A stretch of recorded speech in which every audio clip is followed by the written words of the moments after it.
You are listening to The Investor Way with Sam Ball and Jonathan McEwen. If you enjoy the show, please subscribe and follow us on Twitter at TIWTweets.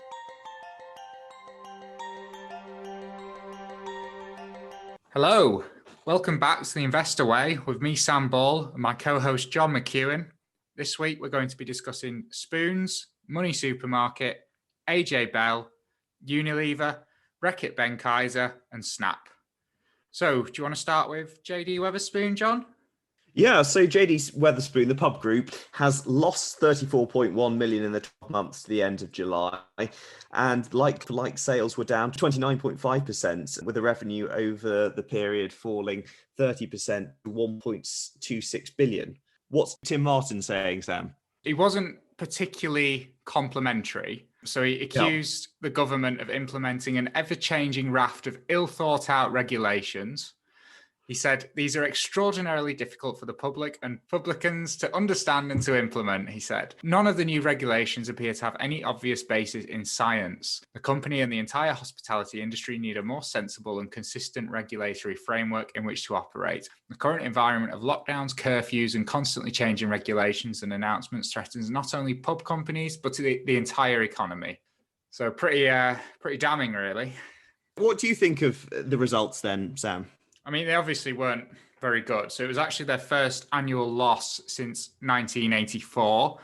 I think blaming it on lockdown is probably pretty justified. Like you already said, the pre-tax loss of 34 million compared to a 102 million pound profit a year ago. So that was a revenue decrease of a third, and they've scrapped the dividend. They've also announced job cuts. They'd already announced 130, they've announced 108 additional job cuts, and they've started talks to cut 450 of their 1,000 airport staff. Of course, they do have a number of Wetherspoons in airports around the country. Yeah, so I mean, it's probably what you'd expect, really. I don't follow any other pub chains. It was Marston's, which had really been struggling. And then I think there's a deal that had been going on with Heineken, which probably saved them. But you'd think in terms of the pub sector, you think of JD Wetherspoons as the strongest, really. Yeah, they're the lowest cost operator. They own the majority of the buildings, which is a huge advantage. And that's probably why the results haven't been more severe. They're certainly not good results, but they're not horrific given the fact that they were shut down for months.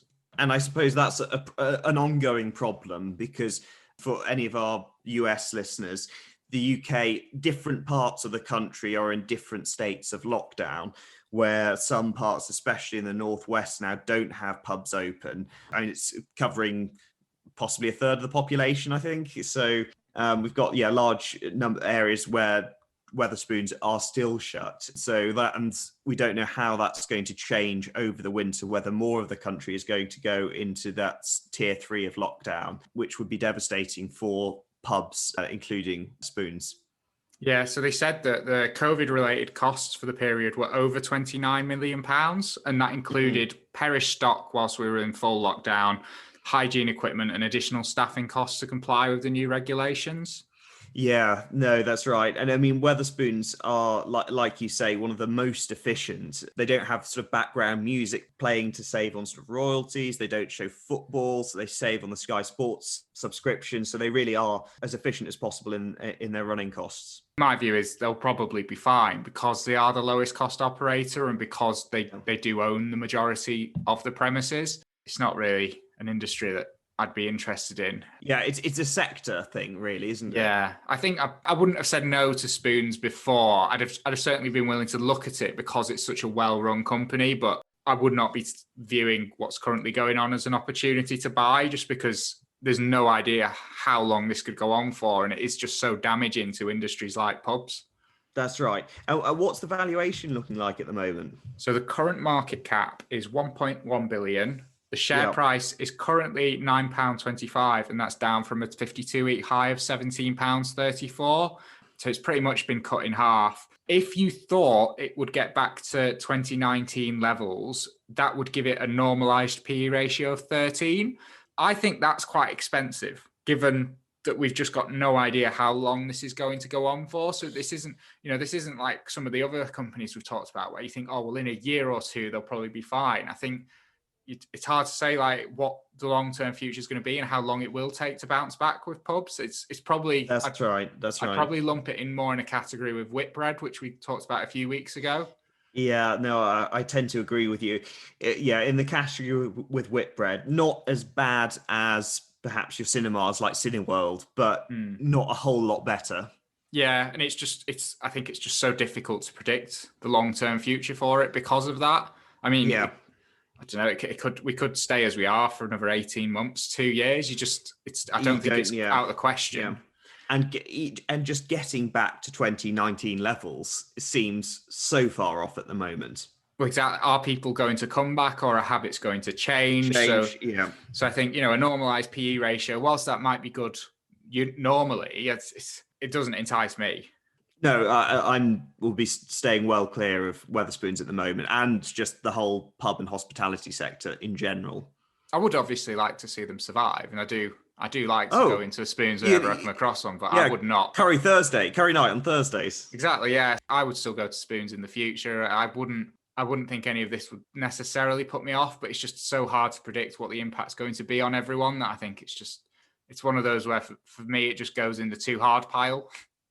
Yeah, no, I agree. And the valuation is not as cheap as it might be. So even from like a value perspective, that normalized PE of 13, I think it's quite pricey still. There's probably not a level it would drop to that would make me interested in it given the current circumstances, but I still think it's fairly pricey. I imagine that's possibly because they are probably the lowest, well, they are the lowest cost operator in the industry. And I think if you were to go and look at other pub companies, I suspect the PE would be quite a bit lower. Yeah. And there's probably more pain to come if we've got infection rates of COVID going up rather, and we're only sort of early autumn. So exactly. And you won't be sitting outside anymore. So I think a lot of the pubs were quite lucky that we had quite a good summer, so they were able to get people outdoors on the tables, and that probably did help a bit. That's right. So probably more pain to come from Wetherspoons, I'd expect. Yeah. So should we move on to the next company? Okay, so we've got, both Unilever and Reckitt Benckiser reporting this week, and it's actually good news, both, about as defensive as you can get in terms of companies. So we'll start with Reckitt. So Reckitt had better than expected quarterly sales, particularly driven by the hygiene products, which led it to raise its full year forecasts. I mean, if you haven't come across the company or the name of the company, you've probably come across its products. It's got Dettol, Nurofen, Cillit Bang, Finish dishwasher, Durex condoms. It's got huge number of home brands, really. And they recently got, about the last year, got a new chief executive, Narasimhan, from PepsiCo. And the results, the quarterly sales, so the revenue of 3.51 billion in the 3 months to September, which was up about 13.3% on a like-for-like basis. And that was ahead of the city's forecast of about 9.5%. So it's the third consecutive double-digit quarterly rise they've had. And the annual net revenue had raised to low double-digit growth previously, like I said before, that sort of high single digit. And within the hygiene business of Reckitt, it's been up nearly 20%. And then the health business, about 12.6%. Nutrition side of it, which had been a concern after buying the baby formula from Mead Johnson, which was a huge purchase of about $17 billion several years ago, was, doing reasonably well. Into some other parts of the business less well. That might be linked to sort of your lack of social interaction. So Durex condoms, for example, they were down. Don't have the exact figures on those, but it's the trend for, I suppose, from a business point of view, whether it's disinfecting, in pubs or restaurants, using more of the Dettol, and people eating more at home, selling more Finish dishwasher tablets. So in terms of the valuation, its 10-year average price to earnings is about 15.6, with current prospective dividend yield of 2.5%. But the price to earnings now is about 22.9. So it's a little bit more expensive than it has been historically. But again, we're getting a bit more growth through the company, as I alluded to before, which arguably, if we continue with sort of the pandemic, well, the environment of living in a pandemic, could probably continue. So do you think it's quite reasonably priced then?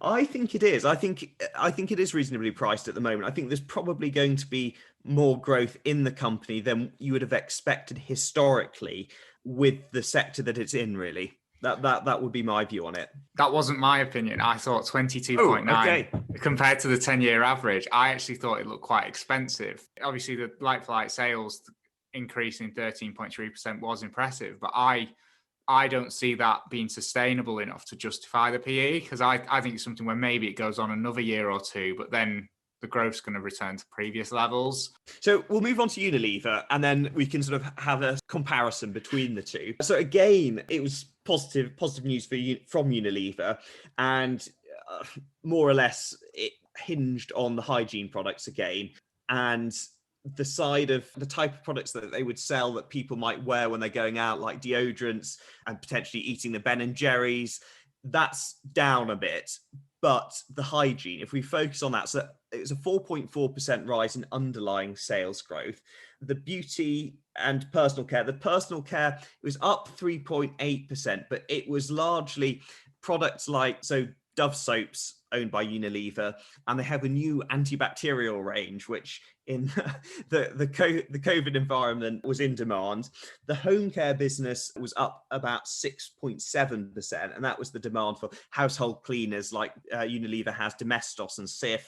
Reckitt, it's Cillit Bang and Dettol, but similar products, certainly on that sort of hygiene theme. The food and refreshments grew 3.7%, and Hellmann's mayonnaise, they've now got a vegan alternative, which is very woke, trendy, and pushing that growth up. And people also potentially staying at home and having tea at home. So PG tip sales, and then some of their more independent branded teas. I think Pucker Tea is maybe one of them now, helping that. There's always that sort of narrative that Unilever, the growth from Unilever is going to come from the emerging markets, and that sort of Chinese middle class, Indian growing middle class. So the emerging markets were up about 5.3%, but it was some of their sort of skincare products and deodorants I mentioned earlier that had probably high single-digit sales falls over the period. And that's, again, similar to Reckitt's problem with fewer social interactions, lower sales of Durex condoms. It reflects in both of the businesses, and probably quite how similar that they are. Unilever, by market cap, it's over the 100 billion mark, and it had last year sales of over 50 billion euros. The other thing to mention with Unilever, potentially why the price on the sort of price to earnings basis might be a little bit more depressed, is that Unilever's got an ongoing court case it's currently duly listed, as listeners may be aware, and that's between London and the Netherlands. It had been proposed under the last chief executive, Coleman, that it would become singly listed, but in the Netherlands rather than in London. That was potentially linked to the post-Brexit deal, and that he thought its place maybe in Europe rather than in an independent UK. That went to the shareholders. Shareholders rejected this, and now the new chief executive, Mr. Jope, is pushing for a single London-listed company. But there has been a query in the Dutch Parliament, and whether there's going to Unilever, ongoing court case, I think hearing on the 2nd of November, but that there may be an exit tax on Unilever of up to 11 billion euros, or that's what the figure that's been reported in the press. So even though a huge company, that's a significant sort of cloud overhanging it. So price to earnings, 10-year average with the Unilever has been about 18.6%. And at the moment, it's around the 20 mark, 21. And that's got a prospective dividend yield at the current share price of about 3.2%. So, Sam, what's your take on the Unilever results and the company as a whole? I thought they were pretty solid. Unilever and Reckitt, I think they're both very, very high quality businesses. I noticed that online sales were very strong for both of them. So I saw for Unilever, the online business grew 76%. And I'll just try and find it for Reckitt. They rose 45% for Reckitt and now account for 12% of group sales. So they were quite similar. I thought Reckitt's results were probably a bit better, but I thought Unilever's valuation was slightly more reasonable just in terms of the PE and the comparison to the long-term average. So it's only about, it's like you said, it's only 20.7 compared to the 10-year average of 18.6, which I think given the environment is quite reasonable. Prospective yield of 3.2%. But yeah, I thought it was a pretty solid quarter, and it's just a quality business, really. Yeah, I mean, I think they both are. Yeah, the valuations are slightly different, but I suppose I'll have to see the breakdown within certain brands. I think that Reckitt has that you can see grow. Well, I can see growing in the market with coronavirus present, like your Detol's, for example, and your Cillit Bangs, Finish in particular, and I suppose the baby formula that's an area that I think, due to sort of slightly falling birth rates in China and Southeast Asia, has probably hit the business a bit. But I don't think either of those valuations, given the quality and the defensive quality as well of those businesses, is unjustified. Like you say, they're not as, on average, as cheap as they have been over the years, the preceding years. Speaking of the quality of the businesses, I saw that for Unilever, and I didn't realize this, but their margins are almost 20%, which I think does speak to the quality of the brands, but I didn't realize they were that high. It is your brands like your Ben and Jerry's that people will pay that extra for. I think in the last recession, we saw that people didn't necessarily give up those brands. They didn't necessarily trade down during 2008 and afterwards. So I think it is justified paying for those quality brands, quality businesses. A third of the world's population uses one of Unilever's products every day, which probably without realizing it is staggering. It is staggering, and people will always criticize businesses like Unilever.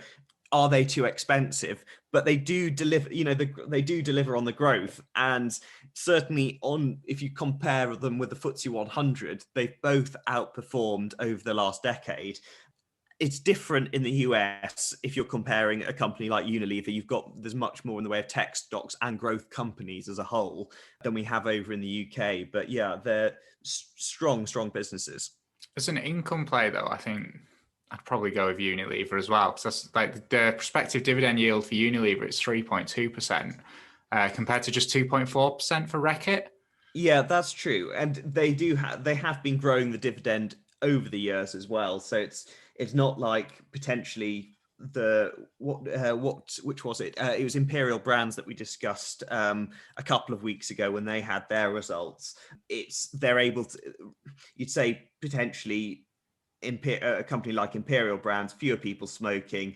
You couldn't see them consistently being able to grow the dividend, whereas Unilever, despite on a percentage basis being a lower yield, going forward, you could see that continuing with the growth. So it's not a business in structural decline. Agreed. Imperial, yeah. So which of the two did you feel had better results? Better results. I'm leaning towards Reckitt, but I own both companies, and I'm. Oh, do you? I didn't know you owned Reckitt. I own Reckitt. I started off with Unilever, and I'd always thought that Unilever was more the quality business. But it was a few years ago I bought into Reckitt, and it was actually, I think it was about 2018, I think it was, and it was looking quite attractively priced. I reckon it was probably about the sort of £56 mark. What is it now? It's now about 70. It's all right. Compared to the FTSE. Compared to the FTSE over that time, and you've had, albeit low, but you've had some dividend yield coming through and consistently solid results. So yeah, happy to hold both, and they're the sort of stocks that you can buy and forget about. They're not going to cause you sleepless nights. So if you could only hold one, which one would you go for? That's a difficult one. If it were for the very long term, I'd probably go for Unilever. I think they've got perhaps higher ethical standards. Not that there's any sort of criticism of Reckitt on that. And I think possibly stronger brands. So I'd probably be and at the moment, the valuation, like you say, of Unilever is a little bit less. There is this court case that's going to be heard, but I'd probably go for Unilever. I like them both, and I'm happy to hold both. I suppose the good thing about investing is that you don't have to pick one. You don't have to, exactly. And as we're talking about all of these companies, we've got some companies that may cause you more sleepless nights coming up, though. So I think I know which one you're referring to. Okay, that we've probably both had some sleepless nights with, and that's Snapchat. So a little bit unusual for this podcast because it's a US company, but Snapchat have had some results out this week, and they've been, pretty dramatic. So earlier this week, they revealed their third quarter revenue had increased 52% year on year to $679 million. And that's far exceeding the market or the analysts' expectations. That was driven by better than expected macro environment, including the live sports and stronger advertising spending from their brands and partners. And the daily and monthly users also rose, and average revenue per user was much better than the analysts had expected as well. So the higher revenue helped Snap narrow its net loss from the previous year of nearly 200 billion, 199.9 million, compared to the 227.4 million that it dollar loss from last year. In terms of this guidance, they're not specifically advising or guiding on that at the moment due to the ongoing uncertainty. But on this news, on the 20th, shares were up 28 or closed 28.5% up. So massive day for Snap. And it's been growing for the rest of the week as well. Shares over the last week up over 50%. Not a bad week. Not a bad week. I mean, if you compare it with any company on the FTSE, it's an incredible week, and it's a company now with a market cap of $64.3 billion. That's quite pricey. It is pricey, but in terms of as far as US tech goes, it's if you contextualize it in that, but yeah, a very pricey I know what you stock. mean. It's compared with your Unilevers and your Reckitts, it's a very pricey stock, but I suppose it's the future growth that people are expecting it to deliver.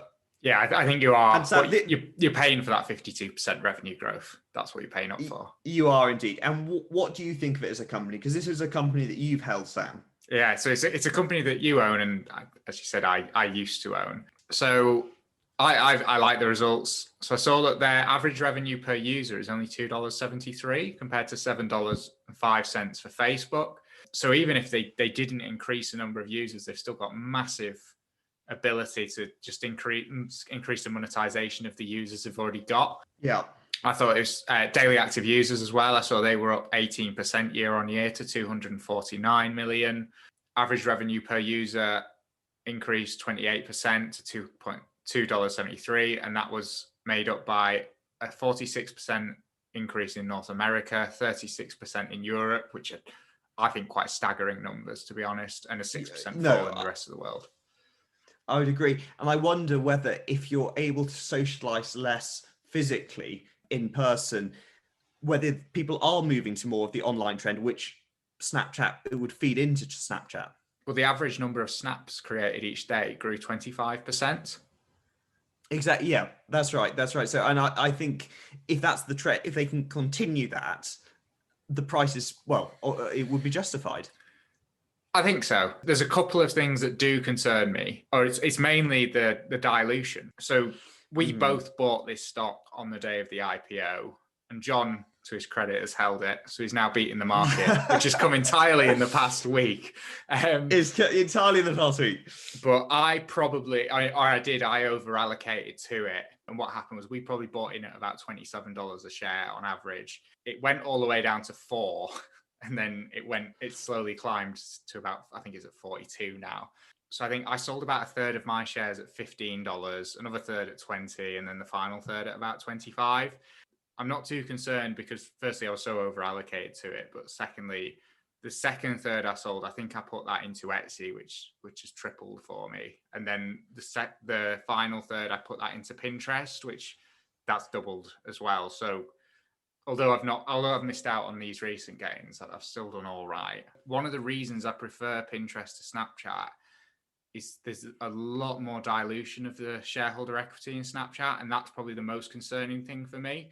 So when we bought at $27 a share on the IPO, I think the market cap was about 25 billion, around there, somewhere between. Yeah, that's right. That's right.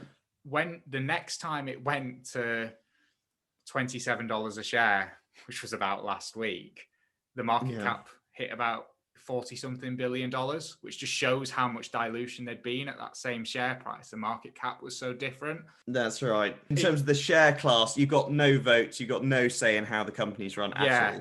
That concerns me less than it used to. So it used to concern me quite a bit, because I think Evan Spiegel, I don't think he adapted very well to life as a public company CEO. Like some of the things he used to say on the earnings calls, I just think, why are you saying that? And he just didn't seem like he really knew how to handle the investor expectations as well.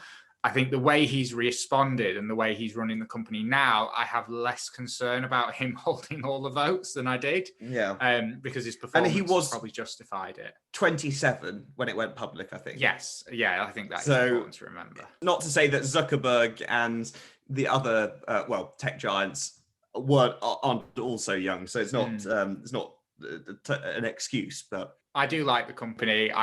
I was impressed with these results. The only reason I don't still hold it is because I just thought Pinterest was a better company. So I thought, if I'm going to have exposure to social media, I decided to sell the money and put it in Pinterest. This is a very impressive quarter, 52% year-on-year revenue growth, especially given how high that average increase in revenue per user is. I think it was a fantastic quarter, and I think they have done really well to turn it around. I mean, it's since the low, what would have been like 2 years ago, it's up 10x. So that tells you what people think about the performance. Is it a company you consider investing again in the future? I wouldn't be against it. Definitely not. I think at these levels, it's now looking quite pricey, but it's a US tech stock, so everything is. I'm happier holding Pinterest, so I certainly wouldn't be selling it for that. If I wanted more exposure to social media, I'd probably prefer Snap to Twitter. I don't know whether I'd prefer it to Facebook, but they're probably two very different companies, and that the expected growth from Snap is probably a lot higher. That is what you're paying for. But I think it's doing a lot better than Twitter is. I think some of the numbers that have been coming out of Twitter, they're just, I don't know why they're struggling to monetize it so much, but Snapchat are doing really well. I think one thing I've always liked about them is I think that if you look at most of the innovation in social media, a lot of it comes from Snap and then is copied by the competitors. So like Stories was something that came out from Snap. Lenses, that's something, I think they've just started doing their own sounds as well. Snap Maps, they do innovate, and they've always been able to innovate ahead of Facebook copying them. And I also think the nature of their product is very, very unique, even in social media. So I think Snap are probably the only social media company where customers will not only engage with the ads, but have fun with them. So the fact that you could have a sponsored filter and people will stick it on their face and send it to their friends, I think that's an amazingly powerful thing. I agree with you there. I agree with you. Whereas, these are some of the things that were attractive, or that led us both to invest in the company at the IPO. And the valuation, it was probably, I think we overpaid at the time. I think we overpaid at the time. Probably wasn't justified at that point, but very difficult companies to value. And for me, it was potentially slightly speculative, but I like the direction that the company has been going in. I think something that I've sort of realized in the last few years as well is that I think it's so much better to invest in a growing company than a declining one, for example, like Imperial Brands, although it's a quality company. Because I think with a growing company like Snap, I think it's fair to say we both overpaid. And because they've been able to put out these numbers a few years later, it's been able to grow into its valuation. Whereas if you overpay for a company like Imperial Brands, where you know it is going to slowly decline, there's no guarantee of that happening. So it almost gives you this, I don't know, I think it gives you more protection when it is growing like that. Yeah, I'd say there's going to be less volatility with a company like Imperial Brands, Yeah, But yeah, like it's you not. say, It's not a knock of Imperial Brands, but it's just. I think no. you do get a bit more protection investing in a growing company than a declining one, because you've got Yeah. that possibility that you can overpay and it can still grow into the share price if you hold on. Whereas with a declining one, you don't really have that. What could happen with a declining business is you pay a fair valuation, and the market doesn't agree to that valuation, and then a few years later it's carried on declining and now it is worth a bit less. And if Snap gets cut in half tomorrow and it continues growing at 50% per year, at some point it's going to come back to where it was. It's just how the numbers work, I think. But yeah, I think they've done really well as a company, and I think they have proved a lot of people wrong. They're still not perfect and they've still got a long way to go, but I think they have definitely. And you probably, if you buy in now, you probably still will have some sleepless nights. Absolutely. I mean, we both enjoyed a 80% decline. I think it was possibly made even worse by the exchange rate movements. It could have been even as high as like 85%. But that's right. Obviously now look at you now beating the market. I mean, what you've gone from, you must be up about 60% now. It's about 60. It is about 60%. But that does show why it's so important to hold on. Because you gave it a few years, and within 1 week you've gone from underperforming the market the whole time you've owned it, and now you're smashing the market. Yeah, that's right. And I suppose if you don't think the fundamentals have changed, it's probably just, despite it being difficult, hold your nerve and hold the company. Yeah, I think that is an important lesson, especially at the minute, where if you're a newer investor and you're investing in like US tech stocks, everything just seems to be going up at the minute. I think, that doesn't necessarily mean that these companies are bad investments, but you do need to be aware that at some point those valuations could come down, and they could come down significantly. The other thing is, with all of these new free trading zero fee platforms, I mean, they're fantastic, but some of them do encourage trading. So to buy and hold when it's sort of, you've got pop-ups, you've got banners prompting you to get involved, and using it more like a casino rather than an investing platform is difficult. And to keep that buy and hold mindset is, you can get into trading rather than investing. I think one of my favorite quotes from investors is Charlie Munger. He's got a really good quote where it's, don't just do something, stand there. And I think that's proven very true with Snap, because it's very easy when a company is down 80%, you do feel like you need to do something with it. And it is quite hard sitting on your hands sometimes. And I think that is something people need to learn. It is.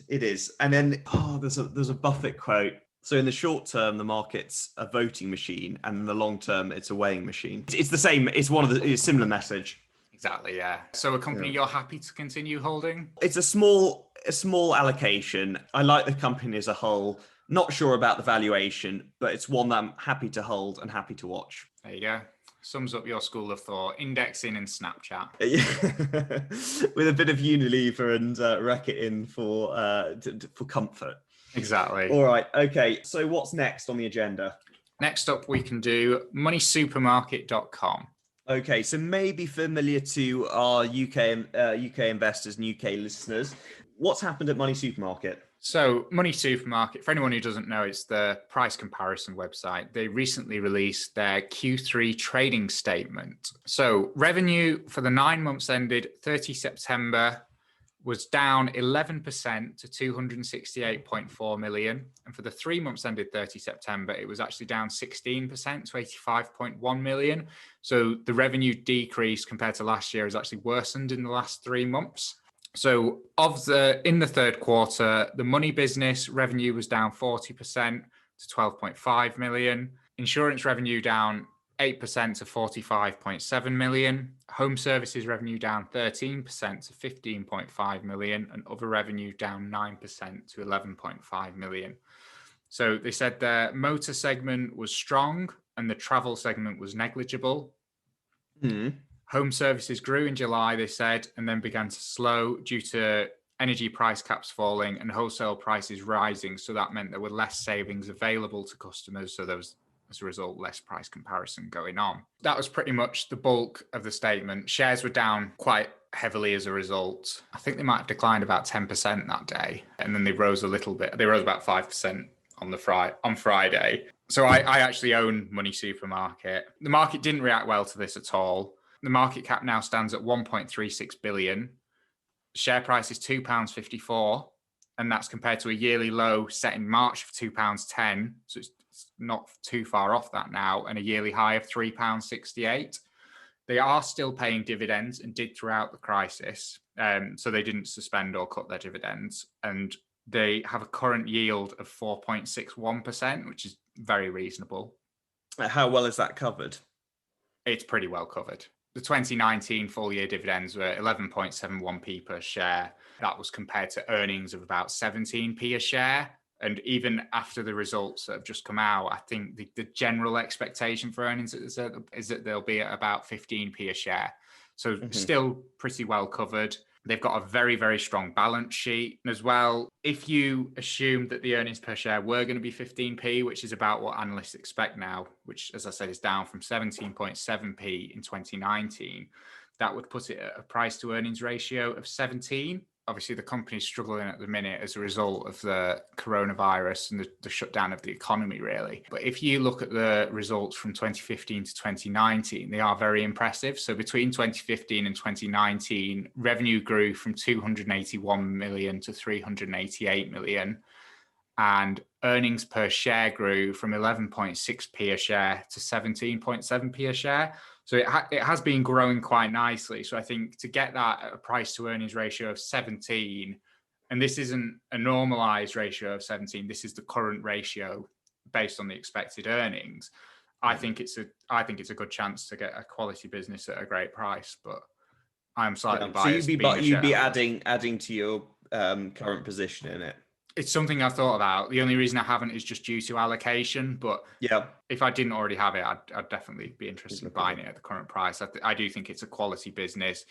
I think it will continue. I don't think it's going to blow you away with the growth, but I think once it's back to normal, it'll continue growing at about 10 to 15% a year. Dividend yield of 4.61% that I think is well covered. Strong balance sheet. I think it's a very, very good business. And I'd say one of the better businesses in the FTSE 250. What's its current market cap around? 1.36 billion. Okay.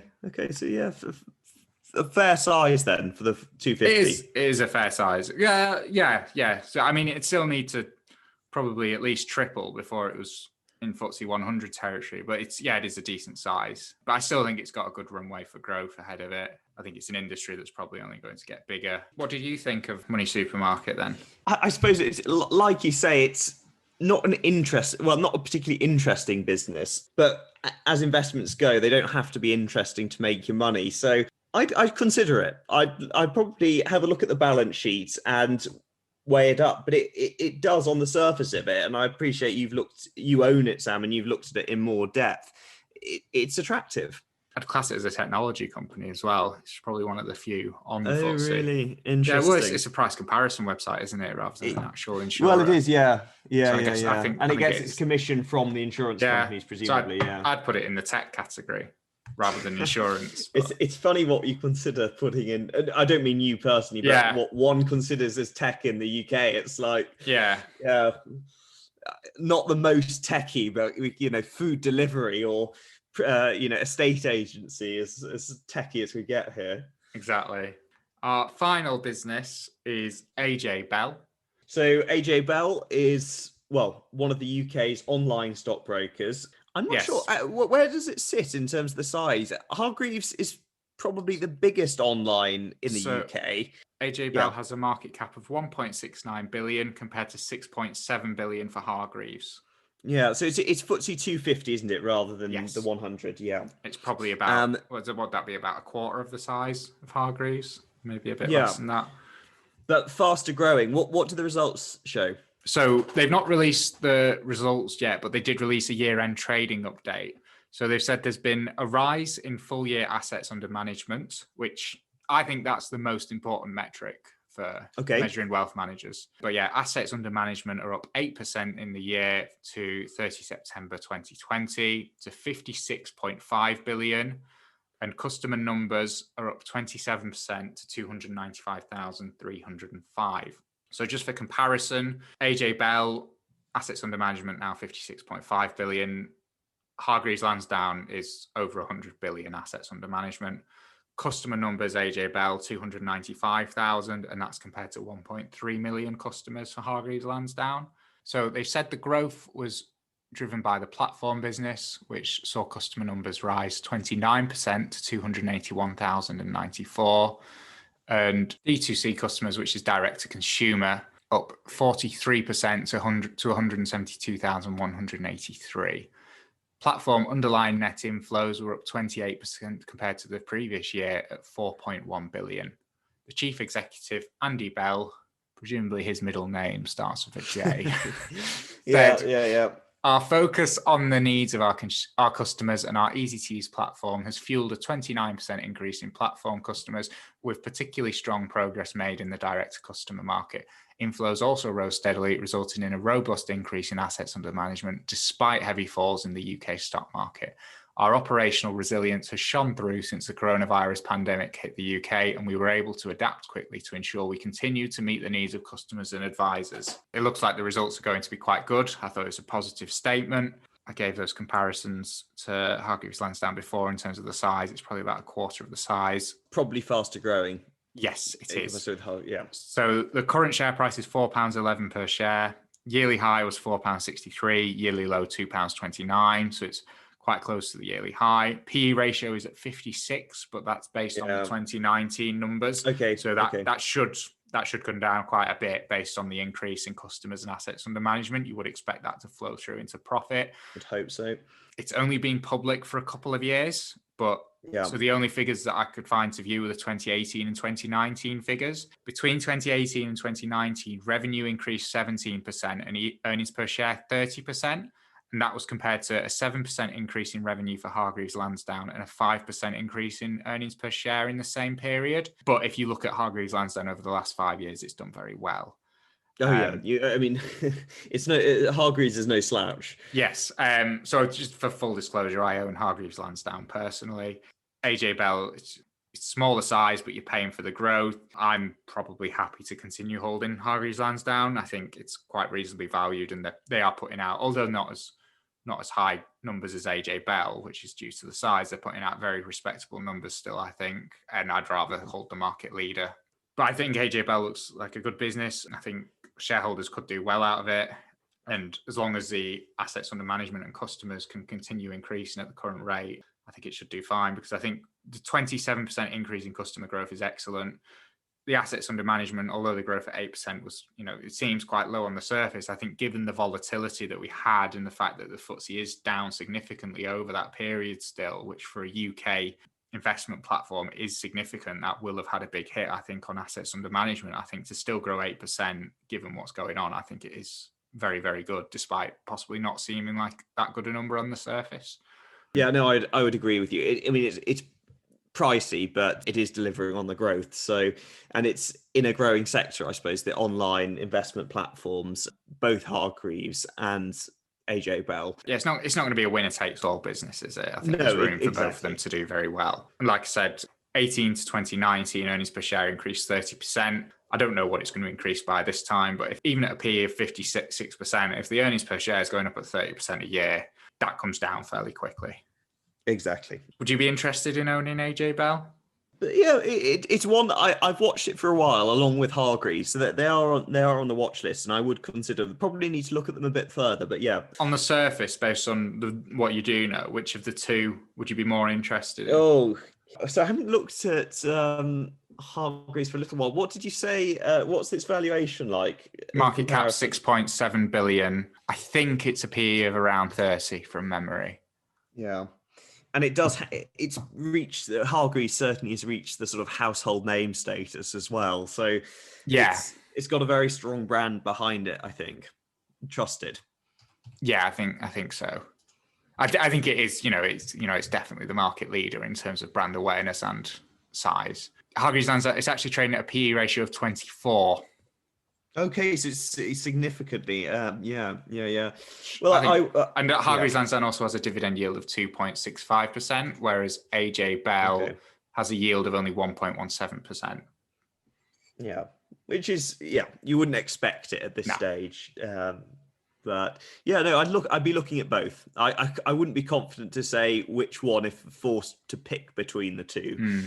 And there's no reason yeah. why both can't succeed as well. It's not going to be winning. Exactly. It's not. But, yeah, and you would veer towards the Hargreaves. Well, you said you own Hargreaves. Yeah, I'm already holding it. I'm more than happy with the performance. I think it's at a PE of 24. I think that is quite an attractive valuation. But I don't think that means AJ Bell can't continue to do well. I wouldn't be against owning AJ Bell. I wouldn't be against owning the two of them. But at the minute, I am fairly happy with just Hargreaves. I certainly wouldn't be swapping it for AJ Bell, I don't think. No. All right. So anything more, Sam, this week? Well, out of the 6 companies we've talked about, if you could only own one, I'll just go back through. So for anyone who's forgotten, because it has been a long episode, JD Wetherspoon, Money Supermarket, AJ Bell, Unilever, Reckitt Benckiser, and Snap. If you could only own one, which one would you go for? For me, if this is sort of owning one company as the whole portfolio, I'd be a Unilever man on this. I thought you might be. What about you, Sam? I'd go for Money Supermarket. I probably wouldn't be against owning any of AJ Bell, Unilever, or Snap, though. Reckitt Benckiser, it did look like a quality business. I just thought Unilever looks a bit better, so that was the only black mark against it, really. And then Spoons was by far in last place, unfortunately. Yeah. At the moment, it's not an area you'd like to be invested in. No, but if you're looking for deep value, it might be soon. It could be, yeah. I mean, I still think at a PE of 13 though. Anyway, we've covered that. Yes, it's not. Well, yeah, we've discussed that. All right, okay. So, sorry, anything else you want to talk? I think we've got a lot this week. It's been a busy week, and we'll see you next time. Thanks for listening. See you next time. Thank you for listening to The Investor Way.